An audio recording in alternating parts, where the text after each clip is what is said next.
আমরা এই ভিডিওটির সাহায্যে এই সোলার চার্জ কন্ট্রোলারটি ব্যবহার করে কিভাবে খুব সহজে একটি সোলার বেসড আইপিএস তৈরি করা যায় সেটি শিখব। তবে তার পূর্বে এই সোলার চার্জ কন্ট্রোলার সম্পর্কে জানব এবং খুলে দেখব এর ভিতরে কি কি রয়েছে। অতএব বুঝতেই পারছেন চমৎকার একটি ভিডিও হতে যাচ্ছে আমাদের এই ভিডিওটি। তো চলুন আর কথা না বাড়িয়ে ভিডিওটি শুরু করা যাক। ভিডিওর শুরুতেই আপনাদের সাথে পরিচয় করিয়ে দিতে চাই ওয়ার্ল্ডের অন্যতম পিসিবি প্রস্তুতকারক কোম্পানির সাথে মাত্র $5 1 or 2 layer 10 piece PCB board order করতে পারবেন। মাত্র $30 1 থেকে 20 পিস অ্যাসেম্বলি করাতে পারবেন কোনো শিপিং চার্জ ছাড়াই। এছাড়াও পিসিবি এর সকল সার্ভিস ও তথ্যসমূহ জানার জন্য তাদের ওয়েবসাইটটি ভিজিট করতে পারেন। পিসিবিওয়ের এসএমডি সার্ভিস পাওয়ার জন্য এখানে ক্লিক করুন। সহজ 4টি স্টেপের মাধ্যমে অ্যাসেম্বলি সার্ভিসটা নিতে পারবেন। স্টেপ 1 এ আপনার চাহিদা অনুযায়ী টার্নকি, কিট অন কনসাইন্ড, কম্বো যেকোনো একটি অপশন সিলেক্ট করে কোয়ান্টিটি দিন এবং কম্পোনেন্ট ক্যাটাগরি সিলেক্ট করুন। স্টেপ 2 এ এডিশনাল অপশন এবং আপনার রিকোয়ারমেন্টের যে ডিটেইলস সেটা লিখুন। স্টেপ 3 তে পিসিবি সম্পর্কিত অপশনসমূহ সেট করুন এবং ক্যালকুলেট করুন। স্টেপ 4 এ ডিউরেশন সেট করুন। এরপর সেভ টু কাট করে গার্বার, বুম সহ প্রয়োজনীয় ফাইলসমূহ আপলোড করে নিন। এরপর রিভিউর জন্য অপেক্ষা করুন। রিভিউ হয়ে গেলে খুব সহজে আপনারা পিসিবিওয়ে থেকে আপনাদের যে সার্ভিসটা সেটা অর্ডার করতে পারছেন। এই সোলার চার্জ কন্ট্রোলারটিকে মূলত আমরা খুলে দেখব যে এর ভিতরে কি রয়েছে। এই ডিভাইসটা যদি হাতে থাকে যে কেউ সোলার আইপিএস তৈরি করতে পারবেন। বিশেষ ব্যাটারি চার্জ কন্ট্রোলার এটা দিয়ে যদি আপনি চার্জ কন্ট্রোলারটা অটোমেটিকলি করতে পারেন তাহলে আপনি একটা সোলার প্যানেল লাগিয়ে দিলেন, তাহলে আপনি সোলার ডিসি আইপিএস গুলো তৈরি করতে পারবেন। আর যদি আপনি ব্যাটারির সাথে একটা ইনভার্টার লাগিয়ে নেন তাহলে আপনি একটা আইপিএসও কিন্তু তৈরি করতে পারছেন। এই ডিভাইসের একেবারে উপরে ব্র্যান্ডিং এ দেখতে পাচ্ছেন সোলার চার্জ কন্ট্রোলার লেখা রয়েছে। এরপর এই পাশে তাদের ব্র্যান্ডিং নেম মরিটা, এবং এখানে বলা হচ্ছে লিড অ্যাসিড ব্যাটারি ব্যবহার করতে পারবেন। এখানে লিথিয়াম ব্যাটারি প্যাকও ব্যবহার করা যায়, কোনো অসুবিধা হয় না। এরপর আপনি সেটিংস করতে পারবেন ভোল্টেজ, এবং বিল্ড ইন টাইমার রয়েছে এটার মধ্যে একটা, এবং রয়েছে এমসিইউ কন্ট্রোলার। তো এই এমসিইউ কন্ট্রোলার অর্থাৎ micro controller unit, MCU micro controller unit রয়েছে এর মধ্যে। এই কারণে এই ডিভাইসটা খোলার আগ্রহ আপনাদের চাইতে আমার অনেক বেশি। তো এখন আমরা এটাকে খুলবো। সো খোলার জন্য আমি স্ক্রুড্রাইভার ব্যবহার করব।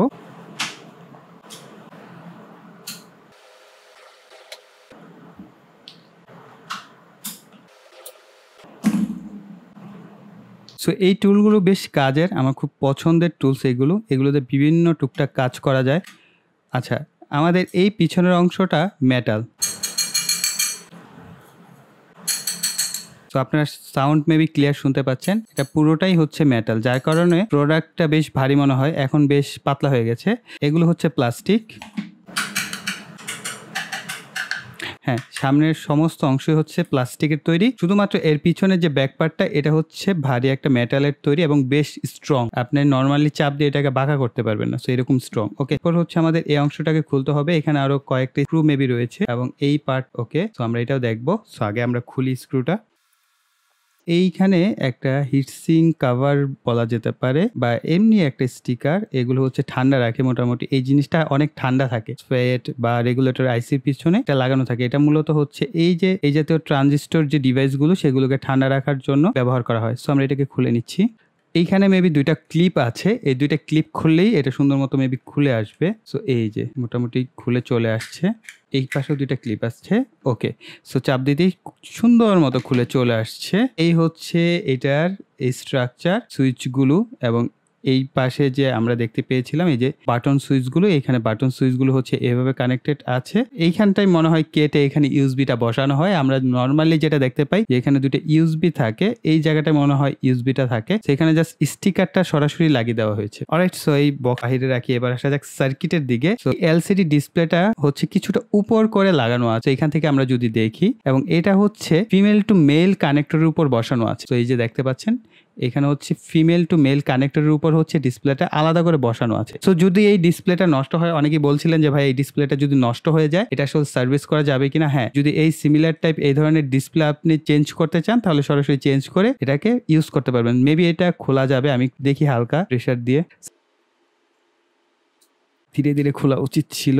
ল্যাগগুলো একটু বাঁকাতারা হয়ে গেছে, এগুলো সমস্যা নাই, একটু চাপ দিলে আবার জাস্ট আগের জায়গায় চলে আসবে। এসি টার্মিনাল ব্লক বলা হয় এগুলোকে। এই এসি টার্মিনাল ব্লক কানেক্ট করা হয়েছে 1 2 3 4 5 6 মাইক্রো কন্ট্রোলার আইসি আপনারা দেখতে পাচ্ছেন। সো এই আইসিটার মডেল নাম্বার STM8S00A3। সো আমি আবার কাছ থেকে একটু দেখাচ্ছি, হয়তো আপনারা ক্লিয়ার দেখতে পাবেন না। আমি মডেল নাম্বারটা মেনশন করে দিব, এতে করে আপনারা বুঝতে পারবেন। সো এই মাইক্রো কন্ট্রোলার আইসিটা বেশ ভালো ভালো। আর এই পাশের যে আইসিটা রয়েছে এটা হচ্ছে LM358, একটি অপারেশনাল এমপ্লিফায়ার বা অপএম আইসি আমরা বলতে পারি। এই অপএম আইসিটা ব্যবহার করা হয়েছে। তো এই তো ছিল এর যে আইসি স্পেসিফিকেশন এবং পুশ বাটন সুইচ। ক্যাপাসিটর রয়েছে, সিরামিক ক্যাপাসিটর, এটা ইলেকট্রোলাইট ক্যাপাসিটর এবং এসএমডি কম্পোনেন্ট দিয়ে হচ্ছে পুরো সার্কিটটা ডিজাইন করা হয়েছে। এবং এর যে পিসিবি কোয়ালিটি নট ব্যাড, মোটামুটি বেশ ভালো কোয়ালিটির পিসিবি বোর্ডই তারা ইউজ করেছে এবং প্রফেশনাল পিসিবি বোর্ড। সো এখানে কোনো কমপ্লেন নাই। পিছনে যদি দেখি, পিছনে মোটামুটি এইখানে যে ওয়ারিংটা করা হয়েছে বা এখানে ঝালাই বলতে পারি, এই ঝালাইটা কিন্তু বেশ পুরুত্ব করে বা মোটা করে করা হয়েছে, যাতে এটার ভিতর দিয়ে অনেক বেশি পরিমাণ এম্পিয়ারও পাস হতে এই ডিভাইসের কোনো ক্ষতি না হয়। আমরা যদি এখানে দেখি, প্রথম যে ট্রানজিস্টরটা আছে এটা কত মডেলের, এটা হচ্ছে RU6888R মডেল মসফেট। এটা মূলত হচ্ছে একটা এন চ্যানেল মসফেট। এবং এর পরের যদি আমরা দেখি, পরেরটা ব্যবহার করা হয়েছে কত, সো এটা হচ্ছে RU6888 আর যে মসফেটটা আছে সে একই মসফেট ব্যবহার করা হচ্ছে। এখানে দুইটা মসফেট হচ্ছে মূলত এটার ভিতর দিকে হচ্ছে এম্পিয়ারটা পাস করার জন্য ব্যবহার করা হয়ে থাকে। সো এই যে মসফেট গুলো, এরা যদি এদের মধ্যে দিয়ে 10 এম্পিয়ার পাস করতে পারে তাহলে আপনি অবশ্যই 10 এম্পিয়ার এর মধ্যে দিয়ে অপারেশন চালাতে পারবেন। কেননা মাইক্রোকন্ট্রোলার ইউনিট আপনি 100 এম্পিয়ারের জন্য যেইভাবে কাজ করবে, 10 এম্পিয়ারের জন্য একইভাবে কাজ করবে। মাইক্রোকন্ট্রোলার কাজ হচ্ছে প্রসেসিং ইউনিটটা কাজ করা প্রপারলি। আর এরপর যেটা রয়েছে, সো এটা হচ্ছে আমাদের আরো একটি মসফেট। সো এই মসফেটটার মডেল হচ্ছে 80NF70 এবং এই মসফেটটা হচ্ছে 60 ভোল্টের জন্য ব্যবহার করা হয়ে থাকে। সো এগুলো মোটামুটি 10 এম্পিয়ার। তো এদের স্পেসিফিকেশন যদি আপনি চেক করেন, এই প্রত্যেকটা মসফেটই কিন্তু 10 এম্পিয়ারের উপরেই এদের ভিতর থেকে পাস করতে পারবে সহজে এবং শর্টকাট প্রসেসে। আপনার কোনো টেকনিক্যাল যদি মেধা নাও থাকে, তারপর আপনি কিন্তু চাইলে একটি সোলার আইপিএস তৈরি করতে পারবেন এই ডিভাইসটির সাহায্যে। খুবই চমৎকার একটা ডিভাইস, ইন্টারনাল মাইক্রো কন্ট্রোলার রয়েছে। তাছাড়া আমরা এটা ইনস্ট্রাকশন তো দিবই, আমি ভিডিও ডিসক্রিপশন বক্সে লিঙ্ক দিয়ে কিছু ইনস্ট্রাকশন দেওয়া আছে। Build in industrial micro controller, okay, LCD display, all adjustable parameter, আর হচ্ছে fully 3 stage PWM charge management system. দুইটা ভেরিয়েন্ট পাবেন। একটা ভেরিয়েন্টের মধ্যে হচ্ছে দুইটা ইউএসবি থাকবে এখানে। সো আপনি চেষ্টা করবেন যেটার মধ্যে হচ্ছে দুইটা ইউএসবি রয়েছে সেই প্রোডাক্টটা কিনার। এতে করে সুবিধা হচ্ছে আপনি আপনার যে স্মার্টফোন বা ফোনটা রয়েছে সেটা বিদ্যুৎ চলে গেলে ইনস্ট্যান্টলি আপনি আপনার ফোনটাকে চার্জ করতে পারছেন। সো এটা একটা প্লাস পয়েন্ট। এবং অনেকে আছেন আপনার হচ্ছে ইউএসবি ব্যবহার করে হচ্ছে 5 ভোল্টে কনভার্ট করে, আপনি যদি 5 ভোল্টের অনু বা রাউটার থাকে আপনি সেটাকেও ব্যবহার করতে পারবেন। তাছাড়া এটার যে আউটপুট আছে সেই আউটপুট ব্যবহার করে হচ্ছে আপনি অনু রাউটার ইউজ করতে পারেন। তাছাড়া 12 ভোল্টের যে কোনো লোডকে আপনি রান করতে পারছেন। এবং এখানে আরো বেশি ফিচার রয়েছে, আপনি প্রত্যেকটা প্যারামিটারকে সেটিংস করতে পারবেন। এই ডিভাইসটা মূলত লিড এসিডকে মেইনলি ফোকাস রাখা হয়েছে, অর্থাৎ লিড এসিড ব্যাটারি আমি দেখাচ্ছি। এই হচ্ছে লিড এসিড ব্যাটারি। এই ধরনের যে ব্যাটারিগুলো হয়ে থাকে, এটা দেখেন, সো 12 ভোল্ট 7.5 এম্পিয়ারের হচ্ছে ব্যাটারি। এই ব্যাটারিগুলোরও এখন এত পরিমাণ দাম। সো আমি একটা চাচ্ছিলাম যে নতুন কিনে হচ্ছে আপনাদের সাথে শেয়ার করবো। তো প্রাইস দেখে ভাই আর সাহস হলো না। তো যাই হোক, আমি আপনাদের ইনস্ট্রাকশন দিয়ে দিচ্ছি যে আপনারা এই ধরনের ব্যাটারিগুলো হচ্ছে ব্যবহার করবেন। 20, 30, 40 এম্পিয়ার পর্যন্ত আপনার ব্যাটারিকে এটা দিয়ে আশা করি চার্জ করতে পারবেন। এর উপরে যে করতে পারবেন না তা না, সেক্ষেত্রে হচ্ছে চার্জিং অনেক স্লো হবে, অনেক বেশি সময় লাগবে। সো সেই দিক থেকে আমি বলবো যে আপনারা এটা হচ্ছে 40 এম্পিয়ারের ব্যাটারি পর্যন্ত ঠিক আছে, এর উপরে যাওয়ার দরকার নেই। এর নিচে যে কোনো ব্যাটারিকে আপনারা এটা দিয়ে আপনারা এটা ব্যবহার করে মোটামুটি চার্জ দিতে পারবেন। The regulator is suitable for lead acid batteries, float, তারপরে হচ্ছে AGM, gel and lithium ion battery কিন্তু আপনারা ব্যবহার করতে পারবেন। অর্থাৎ 12 ভোল্টের প্যাক তৈরি করে সেটাকেও ব্যবহার করা যাবে। সো আমি এটা দেখাবো, প্র্যাকটিক্যালি দেখাবো যে আসলে কিভাবে কানেক্ট করবেন, কিভাবে কি সমস্ত বিষয়। আর আগে একটা ইনস্ট্রাকশন, অর্থাৎ কোন ডিসপ্লেটা কি কাজে ব্যবহার করা হচ্ছে, কোন সাইনের মানে কি, সেটা হচ্ছে আপনারা এখান থেকে প্রথমে দেখে নেবেন। ঠিক আছে, যেমন লোডের সাইন হচ্ছে একটা, ব্যাটারির সাইন দেওয়া আছে, সোলার প্যানেলের সাইন দেওয়া আছে, বিভিন্ন সাইনগুলো রয়েছে। তারপরে মেনু আছে, আপ ডাউন মেনু রয়েছে। এখানে 3টা বাটন দেখতে পাচ্ছেন। এর একটা বাটন হচ্ছে মেনু বাটন, আর একটা আপ এবং ডাউনের জন্য ব্যবহার করা হয়। এরপর দেখেন এখানে সিস্টেম কানেকশন রয়েছে, অর্থাৎ কিভাবে আপনি কানেকশন করবেন সেই ইনস্ট্রাকশনটা দেওয়া আছে। তো এই ইনস্ট্রাকশনটা আমি আপনাদেরকে বলে দিচ্ছি, আপনাদের কষ্ট করে আর পড়তে হবে না। এরপর রয়েছে কানেকশন ডায়াগ্রাম। সো কানেকশন ডায়াগ্রামে হচ্ছে আপনার একেবারে বাম পাশে সোলার প্যানেলকে কানেক্ট করতে হবে পজিটিভ নেগেটিভ দেখে, ব্যাটারিকে কানেক্ট করতে হবে পজিটিভ নেগেটিভ দেখে, এবং আউটপুটকে কানেক্ট করতে হবে। এরপর যেটা রয়েছে সেটা হচ্ছে যে এইখানে আপনার প্রথমে মেইন ডিসপ্লেতে যে ভোল্টেজটা দেখতে পাবেন সেটা হচ্ছে যখন সোলার অ্যাক্টিভেট থাকবে, ব্যাটারি চার্জ হচ্ছে এবং লোড, এই আইকনটা থাকবে, তখন হচ্ছে আপনার ব্যাটারি চার্জিং প্রসেসে আছে। তো এরপরে 2 নম্বরের ইমেজ যেটা এখানে বলা হচ্ছে যে ফ্লোট অর সিবি ভোল্টেজটা দেখতে পাবেন। যখন আমরা এটাকে প্রেস করব তখন আমরা দেখতে পারবো। তারপর হচ্ছে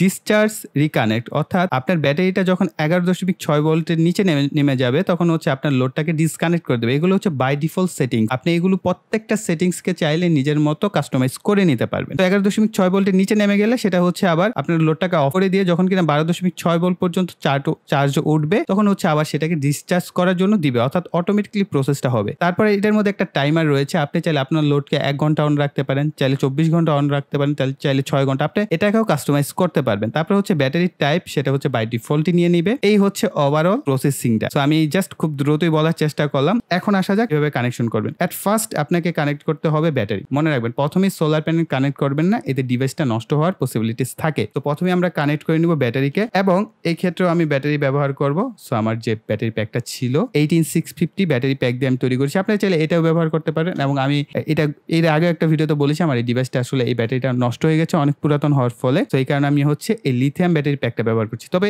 বেটার হবে যদি আপনারা এই ধরনের লিড অ্যাসিড টাইপ ব্যাটারিগুলো ব্যবহার করেন এবং বেশি এম্পিয়ারের গুলো ব্যবহার করেন, ধরেন 15 এম্পিয়ার, 30 এম্পিয়ার, তাহলে হচ্ছে বেটার আউটপুট পাবেন এবং এর উপরে আপনারা যেতে পারেন, কোনো অসুবিধা নাই। যেহেতু বলা হচ্ছে এটা হচ্ছে 10 এম্পিয়ারের একটি চার্জ কন্ট্রোলার, আমাদের টার্গেট থাকবে আমরা 30 থেকে 40 এম্পিয়ারের মধ্যে সীমাবদ্ধ থাকবো। এটা হচ্ছে আমার পার্সোনাল অপিনিয়ন থেকে বলা। সো আপনারা হয়তো বা এর থেকে বেটার পারফর্ম পেতেও পারেন। তো এখন আমরা হচ্ছে এট ফার্স্ট ব্যাটারি প্যাকটাকে কানেক্ট করে ফেলবো।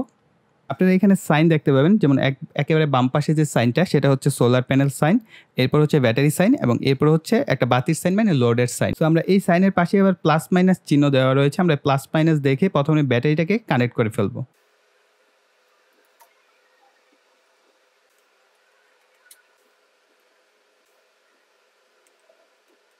সো দেখেন আমরা ব্যাটারি লাগানোর সাথে সাথে কিন্তু আমাদের ডিসপ্লে চলে আসছে। এই ডিসপ্লেতে কিন্তু আমরা দেখতে পাচ্ছি আমাদের বর্তমানে হচ্ছে ব্যাটারির ভোল্টেজ এবং আদার্স অপশনগুলো। সো এটা হচ্ছে আপনার প্রথম যে মেনু বাটনটা আছে, এটা যদি আপনি প্রেস করতে থাকেন তাহলে হচ্ছে আপনার এই অপশনগুলো চেঞ্জ হবে। তো আমি দেখাচ্ছি, যেমন প্রথমে 11.5 ভোল্ট, এটা হচ্ছে আমাদের এই ব্যাটারি প্যাকটার যে ভোল্টেজ, বর্তমান রিসেন্ট যে ভোল্টেজটা আছে সেই ভোল্টেজটা আমাদেরকে দেখানো হচ্ছে। এরপর আমরা যদি একবার প্রেস করি তাহলে আমাদের দেখানো হচ্ছে 13.8 ভোল্ট। এটা হচ্ছে আমাদের এই ব্যাটারিটাকে ফুল চার্জ করবে 13.8 ভোল্টে। এখন যদি আপনি চান যে না আমাদের এই ব্যাটারি প্যাকগুলো যদি আমরা 13.8 ভোল্টে ফুল চার্জ করতে যাই তাহলে হয়তো আমার এই ব্যাটারি প্যাকটা নষ্ট হয়ে যেতে পারে, কেননা আমরা লিথিয়াম ব্যাটারি প্যাকগুলো যদি ব্যবহার করি সেক্ষেত্রে কিন্তু ভোল্টেজ কিছুটা কম ব্যবহার করি। তার জন্য আমরা এটাকে প্রেস করে রাখবো, এটা ব্লিঙ্ক করবে।